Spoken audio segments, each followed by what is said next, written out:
ঈদের দিন সাকিবের সাথে ঘটে যাওয়া অজানা তথ্য ফাঁস করলেন বুবলী। হ্যালো ভিউয়ার্স, বিস্তারিত জানতে চ্যানেলটি সাবস্ক্রাইব করে সম্পূর্ণ ভিডিওটি দেখতে থাকুন। সুপ্রিয় দর্শক, টলিউডের অন্যতম ব্যস্ত অভিনেত্রী শবনম ইয়াসমিন বুবলী বর্তমানে সাকিব খানকে কেন্দ্র করে অনেক কথাই বলতে দেখা যায় সোশ্যাল মিডিয়ায়।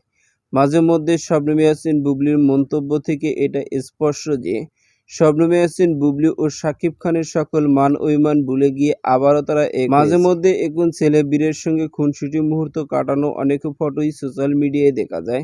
আর সেই কারণে ভক্তদের মন্তব্য হয়তোবা শাকিব বুবলী আবারও গোপনে সংসার করে। আর এবার এক ঘনিষ্ঠ সূত্র থেকে জানা যায়, ঈদের দিন সুপারস্টার শাকিব খানের বাড়িতে গিয়েছিলেন শবনম ইয়াসমিন বুবলী।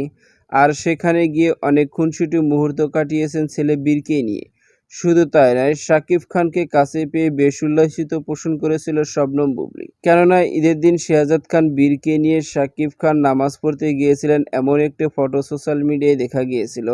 আর এরই মধ্যে জানা গেছে শবনম ইয়াসমিন বুবলীও সেই দিন তার বাড়িতে গিয়ে একসঙ্গে বসে ঈদের আমেজগুলো বেশ আনন্দের সঙ্গে মুহূর্ত কাটিয়েছেন সকলেই। এমনই তথ্যটি নিজেই জানিয়েছেন শবনম ইয়াসমিন বুবলী। শবনম ইয়াসমিন বুবলী আরো বলেন, ঈদের দিন সাকিবের সাথে সত্যি ঘটনাগুলো আমার কাছে দুর্দান্ত লেগেছিল, এমনই মন্তব্য শবনম বুবলীর। তো সুপ্রিয় দর্শক, ভিডিওটি আপনার কাছে ভালো লাগলে একটা লাইক দিন।